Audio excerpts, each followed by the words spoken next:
besties, welcome back to my channel. My name is Tori if you're new. Today we're going to be talking about a guide to indie fantasy and indie romantasy. I am including some like indie fantasy in here as well because I do think that they go hand in hand. Indie fantasy walked so that indie romantasy could run. We have some different chapters in this video, so if you want to look at just specific things, I will have those broken out. And just a blanket statement to start as well, the resources that I'm mentioning, the accounts and the people that I'm mentioning, everyone is going to be linked down below, so that way you have easy access to find everyone and everything that we are discussing today.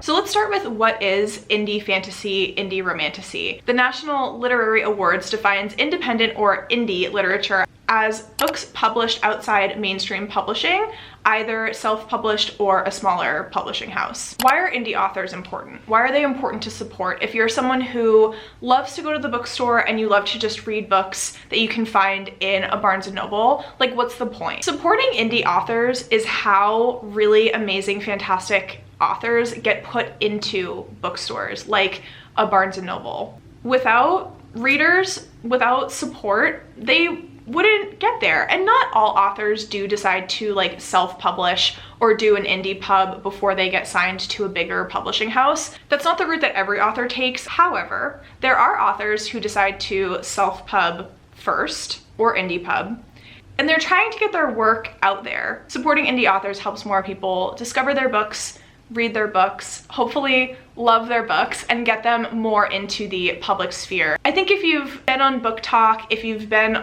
in the book community on like Bookstagram, been on BookTube, it's been really fun the last couple of years because people will start talking about a KU romantasy book that they read, that they loved, and then it just starts to absolutely blow up, and then we get so excited and we get to see this author's trajectory as they get maybe picked up and moved into like traditional bookstores. The final thing about why it's important that I'll mention, they have a growing audience. Typically, if you read a book from them that you love, you end up following them on social media, if you comment on their posts, if you post about their books and tag them, they're very interactive with their audience, and that is so cool and so fun. Like I think about if I went to a book signing for Sarah J. Maas, that's probably the only interaction that I would have with her because she is very well established. She has a massive audience. She could never in a million years respond to every single person that's commenting on her posts or like tagging her and things. Moving into how do you find indie books? How do I get access to these? How do I support them? How do I read these books? When I first sat down to plan out this video, I was thinking, how can I make this so that it's not just me pushing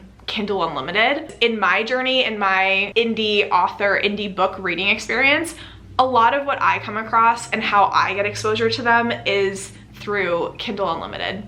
So that is going to be my first talking point. However, I did my research. I have other ways that you can get exposure to these types of books, but I would say that having like an e-reader is usually the easiest way because you can get sent e-arcs, which we'll talk about later. Someone who is self-publishing their work, getting a book actually printed and bound is a lot of upfront cost, and so being able to support them by reading their e-version of their books is a massive plus. Kindle Unlimited is a fantastic way to get that exposure to indie authors, indie books. It has a massive selection. There's also these Stuff Your Kindle days that they started to do, which typically is a lot of more indie or like small pub authors giving you free access to their book for a day where you can go in and download it right to your e-reader. There are times when I want to go book shopping and my wallet says, no ma'am. What I'll do instead is I will go Kindle Unlimited shopping. I will scroll through all of the Kindle Unlimited selection. I will read through descriptions. I mean, my Kindle Unlimited algorithm is now extremely tailored to my reading tastes, which is great. So it recommends me a lot of indie fantasy romance that does capture my attention. So I personally don't have to do a lot of seeking at this point, but when I first started, I would go through, I would read summaries of the books, and I would read a chapter or two and decide whether I wanted to stick with it or not. I have found some of my favorite books by doing this. The War of Lost Hearts trilogy, that's how I found that series. That series changed my whole world. Discovering Carissa Broadbent in that way blows my freaking mind because her writing is absolutely insane and incredible. I've heard that Kobo, like Kobo Unlimited, they have a similar plan to Kindle Unlimited, and it's a very similar exposure if you have a Kobo as well. The second biggest way that I find a lot of my indie authors and indie romantasy books and fantasy books, whether it's BookTube and Bookstagram, those are my main two. I'm not like super deep diving into Book Talk because I've been led astray by many Book Talk recommendations. I have my girlies who I trust with my entire heart and soul. If they say that they're screaming, crying, throwing up about an indie book, an indie author, I'm gonna read it. I just trust them. So I will have all of these lovely, lovely people linked down below if you're not already following them. For YouTube, I have Rachel from Raven Haired Reader. She is deep into the romantasy lifestyle. She does do a lot of reading on her Kindle. She is very finger on the pulse to a lot of the new releases that are coming out in this genre. I'm gonna call it genre, not a subgenre at this point, because romantasy is taking over the world as we love to see it. Covers with Cassidy. She does a lot of indie fantasy. I'm also going to talk about the like contest slash like program thing that she's involved in a little bit, but she has always read a lot of indie fantasy. I think now she's starting to get more and more into romantasy because we have converted her. No, but she does. She loves Vela Roth as one, which is, I believe, still an indie author that does a lot of vampire fantasy romance. Jess from Honest Fiction, she is fantastic. She is just such a resource. Jess also does, on a side note, a lot of like romance and I believe like dark romance and stuff like that too. Erin from Booked and Busy as well. I feel like she's always on with the trends. If there is a romantasy or a fantasy that is coming up through social media, she's probably gonna read it in a day and have a vlog about it in 2 seconds. So Erin is a great person to follow. Crystal's Bookish Life. I'm going to tag a specific video or link a specific video down in the description box that they've done of like underrated romantasy book recommendations. Such a helpful video. Videos like that, 10 out of 10. If you're looking for ways to get more exposed, to add a bunch of books to your want to read list or to your TBR, 100%. Then I have some Bookstagram accounts that I follow religiously. This is typically where I'm finding my indie authors or getting inspiration for my TBRs. Charlie's Book Recs is incredible. Also, her little doodles and illustrations that she does, insane. She has fantastic recommendations. Also, Reading with Ash and Sab's Books are two other accounts on Bookstagram that I just absolutely love. The third way to find indies is being an advanced reader. I have a couple different websites for this. So the most obvious, and I think the one that's more well-known, is NetGalley. So you can sign up to this website for free. You just have to build your like review ratio up to a good point, and then you'll start getting approved for like more and more books. But if you are an avid Goodreads reviewer, it's a fantastic way to help support your favorite indie authors after you've read an amazing book and you need somewhere to scream about it. If you're an ARC reader, writing those reviews has a massive, massive impact. And that's why there's websites like NetGalley, like Book Sirens, Library Thing. And then there's a website called indiebrag.com. It's an indie specific website where I believe there is also an advanced reader, early reader program too, but that's a great website to just check every once in a while because they have independent author and independent book spotlights. And then the final way that I will mention of how to find more indie authors and indie books, I haven't found anything like this for romantasy quite yet, but SPFBO, which stands for Self-Published Fantasy Blog Off, is a contest that's run by Mark Lawrence, who is an author. I will leave the link to his like blog or website down below that like very specifically explains what this is. But it's basically a contest of 300 indie fantasy books, and the readers slash reviewers that participate pick one winner by the end. Like I mentioned earlier, Cassidy is super involved in this. She has like a team of readers who read the SPFBO book. So if you did want to get involved, and again, that one is specific to indie fantasy, not necessarily fantasy romance. Some of their books might have like a little bit of romance in them, but it's advertised as fantasy. I wanted to finish off this video just giving some of my indie author recommendations, and these are fantasy romance indie authors. I will say this is by no means an all-inclusive list, but hopefully if you are just starting your indie author journey, these authors would be a fantastic starting point for you. I'm always finding new indie authors, so even a month from now, I'm probably gonna have more that I would have wanted to add to this list. Okay, if you're wondering why my hair slash makeup might look slightly different, I'm filming this section of the video a day or two after I filmed the other chunk, because what I was going to do for this last section is obviously give a bunch of book recommendations. Like, that is what we're here for. And I wanted to make some reading lists because this is the ultimate guide to indie romantasy. So yes, we want book recommendations, but give it to us in a list form, give it to us in a graphic. Like, let's get you ready for success. So I made two lists because I feel like these are both important in equal measure. I mean, some of my favorite romantasy authors who started as indie, but now they've been picked up to traditional publishers.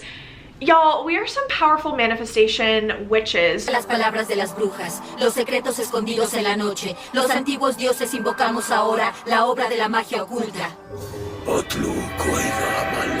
Just getting our favorite authors from indie to traditionally published. And I do still want to shout out these authors because even though they aren't technically indie anymore, they're incredible. The first graphic that I will pop up is indie to trad pub romantasy must reads. Some of the most popular indie romantasy, and then obviously because of their popularity moved into being traditionally published. But some of my favorites of these: Heavenly Bodies, Fear the Flame, same thing with Carissa Broadbent. I know that I have Daughter of No Worlds and Serpent and the Wings of Night on this graphic, on this list. They are both required reading for you. The Bridge Kingdom is on here. Also, was I living under a rock? I did not realize that the Bridge Kingdom got new covers now that it's been moved to traditionally published, and they're so beautiful. The Bridge Kingdom is top tier, peak enemies to lovers, stabby. They both want to stab each other. Like, I am obsessed with it. I don't want to go into all of the synopses for these books because this video is about indie authors. So let's spotlight indie authors. These authors have been very successful and have now started their traditionally published journey, but they deserve some acknowledgement, right? If you want to get a good like baseline, if you want the lore of romantasy, you want the lore of Kindle Unlimited romantasy reading, you need to read these books because they are just like, you're gonna lose your mind over them. So let's pop up the second graphic. This one is indie. These authors are still indie romantasy must reads. Now, I'm going to put in a little caveat here because I tried to do just like my absolute research on all of these. Alexis Menard did sign to a trad pub for the continuation of this series. House of Bane and Blood, like the first two books in this series, I believe are still indie published. So like there's some of these that are, I don't know, maybe towing the line, but I really tried to do my absolute research with these. I also tried to include some authors, indie authors, that need more hype. Like some of these are a little bit more well known. So these are the books that I am going to give some synopses for. Some of these are well suited for fall vibes. That's where my mind is at. We will start with Lady of Darkness by Melissa K. Rorick. If you like an assassin, stabby main character, if you like Throne of Glass, I think you will love the Lady of Darkness series. It is basically that archetype of character from Selena to Scarlet. They're like this. They would be fictional best friends. If we could cross worlds, if we could have a crossover, they would be besties. So Scarlet Monroe is owned by a ruthless assassin lord. Her and her two sisters have been trained since they were children to be just the ultimate badass assassin girlies. They're the most feared trio, if you will. She found herself locked away in a noble's household. The Summers is trapped and forgotten. Really, it's like a punishment for her that she has to stay there until she comes around for the assassin lord. So she's given a choice, she's given a job. If she completes the assignment, her payment will be to find who brutally killed her mother, and that way she can enact her revenge. But when children begin disappearing from her home, all plans are put on hold. She races to save the innocent and figure out what's going on there with the help of a mysterious newcomer who claims the magic of the Fae is possible in the mortal lands. Scarlet delves into the darkest corners of the world. Forgotten secrets will come to light, and she will discover the darkness extends from far beyond her own kingdom. It's so high suspense. It's very emotional. Like, girly has Menti bees. Also, she has so many men just wrapped right around her little finger the whole time. Very similar to Selena Sardathian. So, Lady of Darkness. Next up is House of Bane and Blood by Alexis L. Menard. This is one of my most favorite books that I've read so far this year. It's a duology, which City of Mirth and Malice is already out if you want to binge these first two.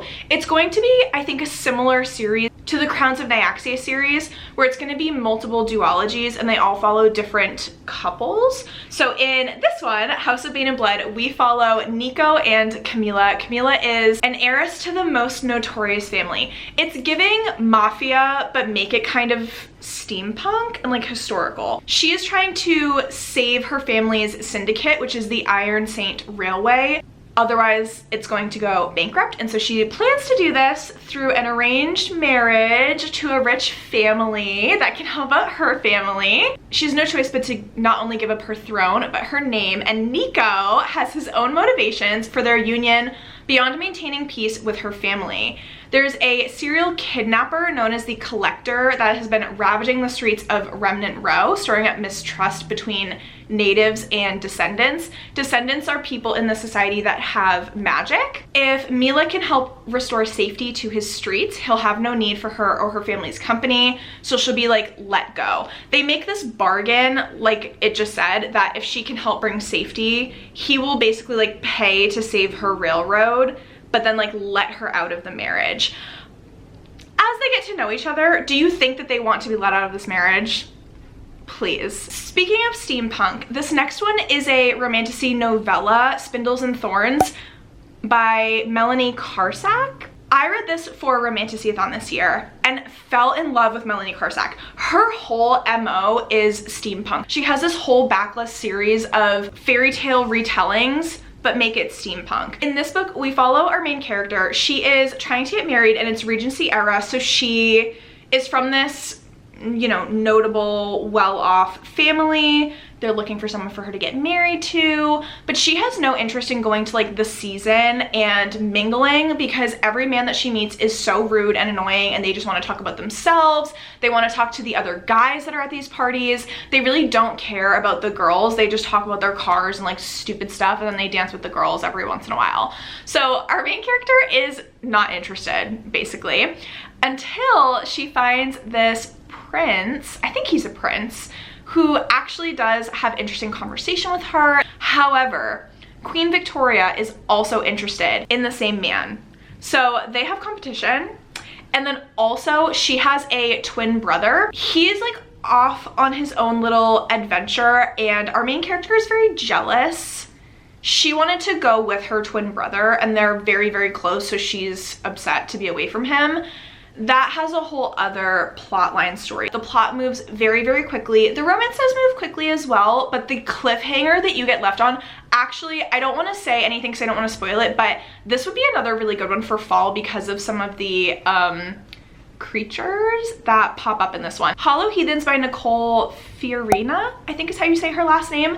This is so witchy. It's witchy and it's also toxic. Picture, what is this town like? This town is giving like Stars Hollow, but if Stars Hollow was witchy and very, very dark and had like dark magic attached to it.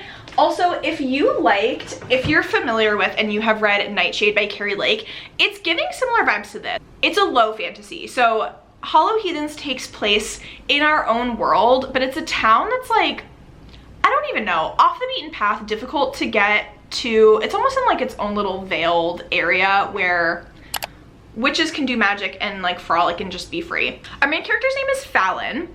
She was taken away from home shortly after she was born, but 24 years later she returns to this town called Weeping Hollow. She is a mortician, which people think that she is weird. She's a weird girl. She's kind of a freak. But Fallon in this town like fits in a lot better. Then let's move on to Julian. The summary for this book is so vague, so I'm trying to like also remain vague.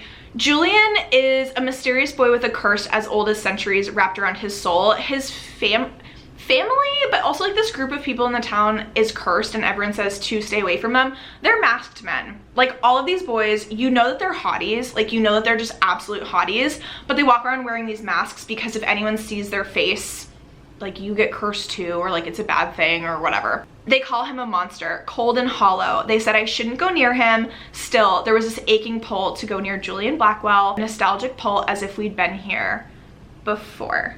Then we have Blood Price. I put Blood Price by Vela Roth on this list because this is the prequel. I don't know if it's called a novella, but it's like 300, maybe it's between 250 and 300 pages, and it's the prequel to the Blood Mercy series, which if you're familiar with, all vampire books, all a very unique vampire premise, but those books are all like 700 pages or more. This one is a nice little teaser, a nice little dip your toe into the series to see if you like the writing style. Vampires are called, I think, Hesperians.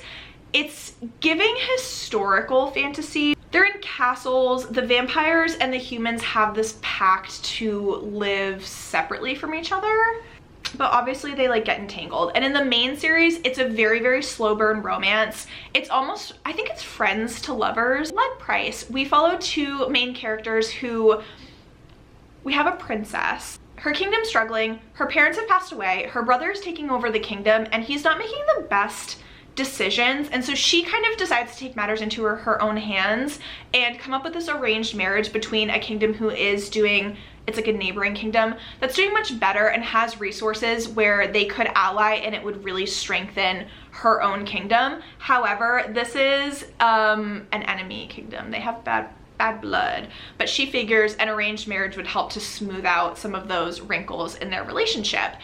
They're both mortals. Something happens. We'll leave it very mysterious and we'll say one of them turns into a vampire, and then we start to learn more about the vampires in the series. This was so fun. I highly recommend Blood Price, but then also we both, let's make a pact. We both need to read the Blood Mercy series, okay? Then we have Eliza Reigns' A Court of Ravens in Ruin. If you liked Holly Renee's A Kingdom of Stars and Shadows, and you want something with a similar vibe, but a book that's not so smut heavy, you should read A Court of Ravens in Ruin. I like Eliza Reign because she writes very plot forward romantasy, and so even though I think you do get it's very tension filled. Oh my gosh, it's so tension filled. It's very high stakes. It's very like suspenseful, keeps you on the edge of your seat the whole time. But I don't know that we get a lot of spice. Oh my gosh, this one ends on such a massive cliffhanger as well. It's actually crazy. I need to continue with the series. We have a defiant human woman and a dark fae prince. They're two enemies bound to a marriage that could destroy their world. Reyna was born as a valuable slave to the Gold Court and she was imprisoned, but there is one night when the palace is raided, she takes her opportunity to escape and then she gets captured. The raid is led by her worst nightmare, the prince of the most feared fae of all, the Shadow Court, and he wants one thing, her, a copper-haired, rune-marked human. She doesn't know why he's kidnapped her. She's drawn into a deadly world shrouded in secrets. She's desperate to keep her own secrets hidden, but Reyna must find a way out. If she doesn't, she risks more than just death. She risks giving everything to her intoxicating captor. Beyond the Aching Door by Victoria Meyer is a book I've mentioned literally an embarrassing amount of times and I haven't read it yet. But what I do know about this book is that I am going to read it soon. It's so atmospheric for fall, like I mentioned. If you liked Divine Rivals by Rebecca Ross, but you wanted it to be like fae, you will love this book. It is rivals, I believe it's rivals to lovers. It has that like journalistic element to it, but it's also mixed with a like Study in Drowning type atmosphere, which gives it that dark academia setting. We have a mortal journalist, a mysterious series of drownings, an exiled Fae king, a forgotten fate song, a single desperate chance to save magic from extinction. So Reagan Maeve Overhill is our main character, and she wants to survive another October. October is the anniversary of her father's disappearance. She sets her mourning rituals aside, mourning as in like grieving, like mourning, not like the sun rising. She sets her mourning rituals aside for her career-making opportunity to lead her to a newspaper's investigation. Her hunt for answers takes her to the city's shadowy places where magical beings appear in puddles, the fair folk offer bargains, and magic is very, very real. Then we have The Poisoner by Ivy Ophelia. Literally found out about this book like last night. It's pitched as fantasy romance with vampires, gothic, dark, historical, paranormal. Like, literally, do I need to say anything else? It's two serial killers who like dance around each other. Our main girly pop is a botanist and a hobbyist poisoner, and she has a pastime of killing unsavory men in her twisted sense of poetic justice. When she targets a conceited playboy, Silas Forbes, only to find him in her apothecary the following week, she discovers human men are the least of her problems. So I'm assuming he's the vampire, and obviously he kills mortals. Name something that's more fall. You literally can't. I would be remiss if I didn't mention S.M. Gaither on this list. I read her Song of the Marked series, and I did really enjoy it. It's also, Song of the Marked is so Throne of Glass coded. Flame and Sparrow is her prequel series to her Song of the Marked series. So you could read this duology first if you wanted to. You don't have to read Song of the Marked before you read these books. Karis is our main character. On the eve of her 20th birthday, she woke to the sight of a divine creature dying outside of her home, and 2 weeks later, her sister disappears, leaving nothing but a trail of blood in her wake. This series, this and also Song of the Marked, is about mortals dealing with gods wreaking havoc on their world and on their lives. So we learn more of the backstory in this series about how everything came to be in Song of the Marked. So convinced the gods were responsible for the disappearance, Karis has spent the past 5 years plotting her revenge with the help of a cutthroat band of like-minded rebels. S.M. Gaither loves a like ragtag group of mercenary, assassin-y type misfits. Earning a place at the gods' side, Draven, one of her world's most powerful deities, descends upon her kingdom in search of humans worthy of serving him, and Karis decides to infiltrate his throne, kingdom, whatever you want to call it, obviously with a mission to get revenge, but also try to find her sister. I obviously have to mention Claire Sager. Claire Sager is an indie author that has a massive backlist, but A Kiss of Iron is about our main character, I think her name is Scarlet as well. Scarlet is such a popular romantasy main girly pop character name. She is living in a dilapidated manor because her marriage and her husband, even though they're wealthy, he's gambling their fortune away, and she's left to try to navigate how to maintain this manor. So when she gets the offer to become almost like a lady's maid to the queen, she ends up going to court, and she gets entangled with all of the fae that are visiting because the queen is trying to find someone to marry, and she gets tasked with having to spy on this fae lord. He's known as like his queen's shadow spy master person. Let me just tell you, they end up spying on each other. It's so spicy, it's so devious and cunning, and just literally the most fun I've ever had reading a series. I love that series so much. The third book is coming out in December. The final two on this reading list, we have Till Death by Miranda Lynn. This sounds so juicy. I've seen it everywhere, I just haven't gotten to it yet. So long ago, Requiem is the world that we're in, was plagued by war and abandoned by the gods, but death saved the suffering people by giving each soul 100 years of immortality. Okay. With that grace, he also sent two maidens, one of life, one of death. Now, generations later, the maiden of life is missing. I don't know if Princess Dianara is the Maiden of Death, but it says Princess Dianara is nothing more than a trained weapon, a hunter, a murderer, wrenched into death's dark court to have the next name of her victim seared onto her palm. She is the enemy of this land. She's given the opportunity to bring peace through an arranged marriage, but she's tricked into marrying the wrong man. This sounds so juicy. It says a deliciously sinful experience centered around a show of life and death at the hands of the maiden. And it's compared to Carrie Maniscalco's Kingdom of the Wicked. And then our final book is A Dance Macabre. It is a fantasy romance. It's dark, gothic, it's paranormal, it's new adult, so I think it's spicy. We're in a city which is home to the wicked, depraved, and perverse. Built upon the urges of our deviant desires and our twisted cravings, every soul fated to this damned city worships at our altars.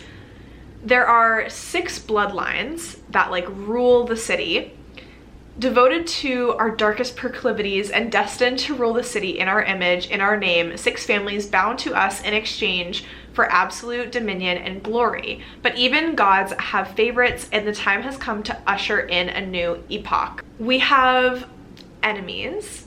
We have Mercy and Wolfgang. They are from enemy families that have bad blood. While they both believe that the city of Providia or Provicia is their birthright and will go to lengths to gain control, their arrogance and thirst for power will lead them directly onto the path of our choosing. To claim their rightful place as rulers of the city, they will need to become a unified team. So many of these books have had arranged marriages. If you're looking for where to find these graphics that I made, I did post them on the Romantasy-a-thon Instagram. That is linked below.